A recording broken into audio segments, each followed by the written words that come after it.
కూడా కేంద్ర ఆర్థిక మంత్రి గౌరవనీయులు నిర్మలా సీతారామన్ గారు ప్రవేశపెట్టారు.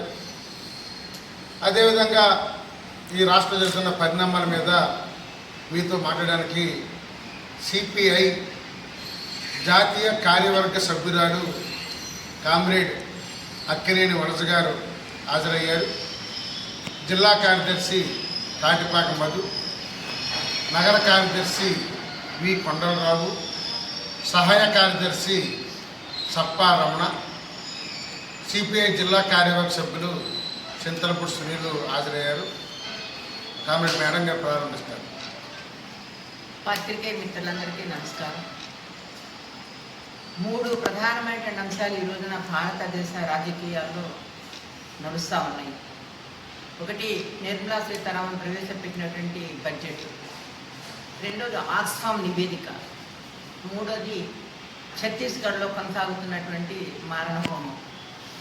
మన బడ్జెట్ని కనుక పరిశీలన చేసినట్లయితే బడ్జెట్కి ముందు రోజున ఎకనామిక్ సర్వే ఒక నివేదిక ఇచ్చింది.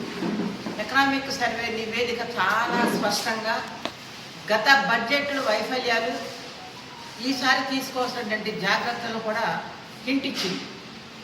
ఉపాధి అవకాశాలు తగ్గుతున్నాయి, తయారీ రంగం క్షీణిస్తుంది, ఆర్థిక అసమానతలు పెరుగుతూ ఉన్నాయి, పేదరికం పెరుగుతూ ఉంది. ఇవన్నీ కూడా గత 15 సంవత్సరాల కాలంలో ఎన్నడూ లేనంతగా కార్పొరేట్స్ దగ్గర సంపద పోగుపడుతూ ఉంది. ఇది ఇట్స్ నాట్ గుడ్ సైన్ అని చెప్పేసి ఆర్థిక సర్వే, ఆర్థిక సర్వే ఇచ్చింది. ఆర్థిక సర్వే ఎవరు ఇచ్చింది? Economic advisers, government chief advisers economic సర్వేని ఇవ్వడం జరిగింది. మన ఎకనామిక్ సర్వే తర్వాత బడ్జెట్ ప్రవేశపెట్టిన దాంట్లో, నిర్మలా సీతారామన్ ప్రవేశపెట్టిన దాంట్లో ఎక్కడ కూడా ఏవైతే తీసుకోవాల్సినటువంటి ప్రికాషన్స్ ఉన్నాయో వాటి వైపుగా ఆలోచనే పోల. ఏ రూపంలో చూసినా కూడా 64% మంది ఈనాటికి వ్యవసాయ రంగం మీద ఆధారపడి జీవిస్తూ ఉన్నారు. వ్యవసాయ రంగానికి సంబంధించిన అనేక సమస్యల మీద సుదీర్ఘకాలంగా పోరాటం జరుగుతూ ఉంది. అయినప్పటికీ కూడా వ్యవసాయ రంగానికి అవసరమైనటువంటి నిధుల్ని కేటాయింపులు మాత్రం జరగలేదు. రెండోది, తయారీ రంగము, అంటే క్యాపిటల్ ఇన్వెస్ట్మెంట్ కానీ మ్యానుఫ్యాక్చరింగ్ ఇన్వెస్ట్మెంట్ కానీ, ఈ తయారీ రంగం కనుక పెరగకపోతే, తయారీ రంగంలో ఇన్వెస్ట్మెంట్లు పెరగకపోతే ఉపాధి అవకాశాలు ఎలా వస్తాయి? గత 45 సంవత్సరాల కాలంలో ఎన్నడూ లేనంతగా నిరుద్యోగం పెరిగింది పర్సంటేజ్ అని చెప్పేసి పక్కన సర్వేలు చెప్తా ఉన్నాయి.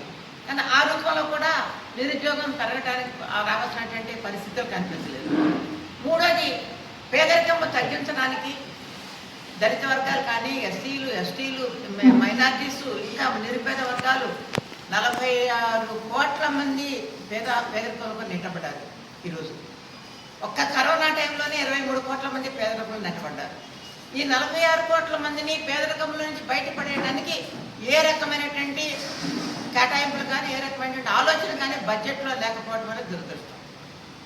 అలాగే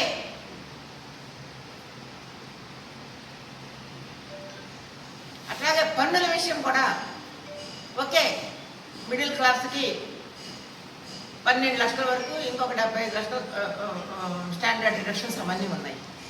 ఆ మేరకు ఒక పాజిటివ్. అది కూడా దానితో కంపేర్ చేసినప్పుడు మిగతా వాటిని కనుక చూసినట్లయితే, జిఎస్టీ కానివ్వండి, ఇతర పన్నులు చూసినట్లయితే అదే పెద్ద అమౌంట్ కాదు. 1,00,000 కోట్లు, ఇంత 50 లక్షల కోట్ల బడ్జెట్లో ఈ వీళ్ళకి ఇచ్చేటువంటి పన్ను రిడక్షన్ కేవలం 1,00,000 కోట్ల రూపాయలు మాత్రమే.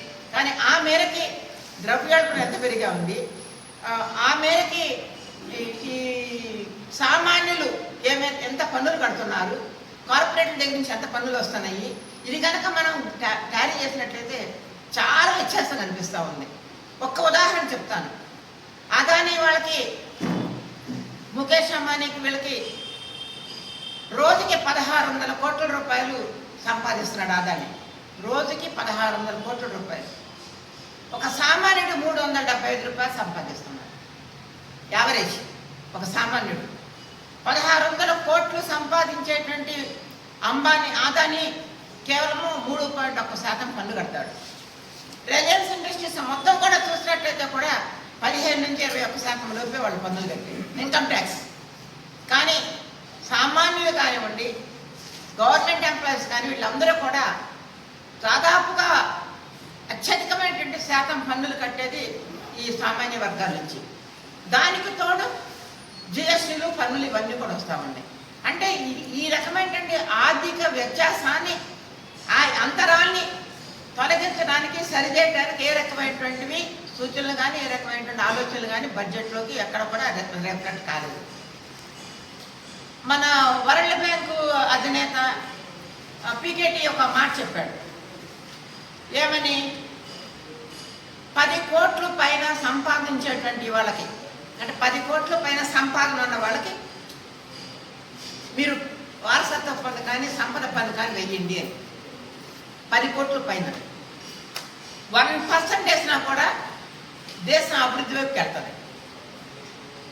కావలసినటువంటి విద్య, వైద్యము ఇవన్నింటినీ కూడాను పేద వర్గాలకు అందించడానికి అవకాశం ఉంటుంది. ఆయనేమి లెఫ్ట్ ఐడియాలజీ ఉన్న ఆయన కాదు. మనకు తెలుసు ఆ వరల్డ్ బ్యాంక్ అంటేనే ఒక పెట్టుబడిదారీ వ్యవస్థని బలోపేతం చేసేటువంటి, ఆర్థిక నిర్ణయాలు చేసేటువంటి సంస్థలు ఇవన్నీ కూడా.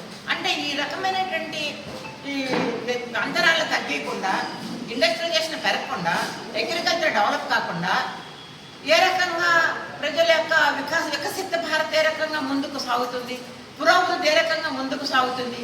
మీరు చెప్పేటువంటి వికసిత భారత్ కావాలంటే కనీసం 8 జీడిపి ఉండాలి. కానీ ఈరోజు మనకి ఉంది 6.3. అంటే ఏ రకంగా, ఏ రూపంలో వికసిత భారత్ వైపు దూసుకుపోతుంది, పురోగతిలోకి దూసుకుపోతుంది అనేటువంటిది ఇక్కడ అందరూ కూడా ఆలోచించాలంటే అవసరం ఉంది.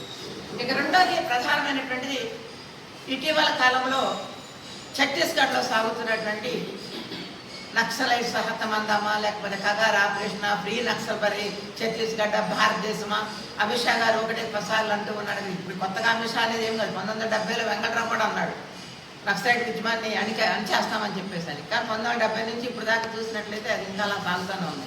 దానికి ఒక రాజకీయ సమస్య, దానికి ఒక సామాజిక సమస్య, ఆ పరిష్కారం వైపు ఆలోచించేంతకాలం ఇది కొనసాగుతుంది. అయితే ఈ రోజున అమిత్ షా చేసేటువంటి ఈ క్రూరమైనటువంటి చర్యని మొత్తం ప్రజాస్వామ్యంగా అందరూ కూడా ఖండించాలి. ఎందుకంటే గతంలో అటవీ సంపద, అడవుల మీద సంపదని మాత్రమే కార్పొరేట్లకు దోచిపెట్టాలనుకునేవారు. కానీ ఈరోజు బీజేపీ వచ్చిన తర్వాత మొత్తం అడవులనే దోచిపెట్టాలని ఆలోచిస్తున్నారు. అక్కడ ఉన్నటువంటి అటవీ సంపదని కాపాడుకోవడం కోసం అక్కడ ఉన్నటువంటి ఆదివాసీలు చేసే ఉద్యమానికి మరి అండగా నిలబడి వాళ్ళ యొక్క ఉద్యమానికి తోడుగా ఉండే ఆ సమస్యలో పోరాటంలో ఉన్న వాళ్ళ మీద ఈరోజు దాడి జరుగుతుంది. దానికోసం పోరాడుతున్నటువంటి వాళ్ళందరినీ కూడా తీసుకొని జైల్లో పెట్టారు. మనం చూసాం సాయిబాబా గారు లాంటి వాళ్ళని, వీళ్ళందరినీ కూడా ఆరోపణలోనే జైలు పాలు చేశారు ఉప చట్టం పేరుతోటి. కాబట్టి కగార్ ఆపరేషన్ అనేది కార్పొరేట్కి మొత్తం సంపదనంతా దోచిపెట్టాలనే ఆలోచనతో దీని వెనకమాల నుండి కుట్రాయి. 370 ఆర్టికల్ జమ్మూ కాశ్మీర్ని ఎందుకు తీసుకొచ్చారు, ఎందుకు రద్దు చేశారు?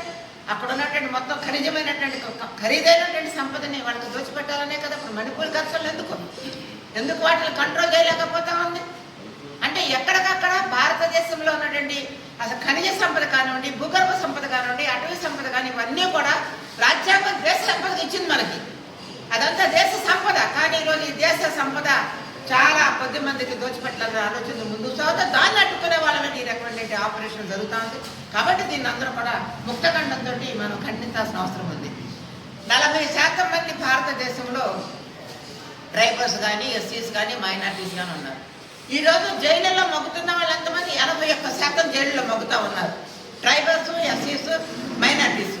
వీళ్ళలో 60% మంది ముందస్తు తీసుకెళ్లి అరెస్టు చేస్తూ ఉన్నారు. 60% మంది ఏ రకమైన కారణాలు లేకుండా. భీమా కొరగా కేసు అట్లాగా జరిగింది, ప్రవీర్ ప్రకాష్ అట్లాగే పెట్టారు. స్వేచ్ఛ మీద దాడి ఇవన్నీ, మానవత మీద దాడి ఇవన్నీ కూడా, ప్రజాస్వామ్యమే దాడి ఇవన్నీ కూడా, ఫెడరల్ సిస్టమే దాడి, రాజ్యాంగం 38, 39 ఇచ్చినటువంటి ఆర్టికల్స్, సంపద కేంద్రీకరణకు వ్యతిరేకంగా సాగుతున్నట్టు వాటన్నిటి మీద ఈ రోజున దాడి జరుగుతూ ఉంది. వీటన్నిటిని కూడా మనం చూడాల్సిన అవసరం ఉంది. ప్రజాస్వామ్యవాదులందరూ గుర్తించాల్సిన అవసరం ఉంది.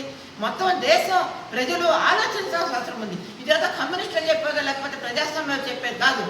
చాలా మంది ఆర్థికవేత్తలు చెప్తున్న అంశాలు, చాలా మంది భూత్వ ఆర్థికవేత్తలు చెప్తున్న అంశాలు ఇవన్నీ కూడా మీ గవర్నమెంట్ సర్వే చెప్తున్న అంశాలు, మీ గవర్నమెంట్ సర్వే చెప్తా ఉన్నాయి. నిన్న డాన్ కోట్ అనేటువంటి ఒక డైరెక్టర్ అమెరికాలో ఆయన ఒక నివేదిక ఇచ్చాడు. దాంట్లో FBI ఉంది, CIA ఉంది, ఈ 3 డైరెక్టర్లు కూడా వాళ్ళ ఒక నివేదిక తయారు చేశారు. భారతదేశంలో ముస్లిం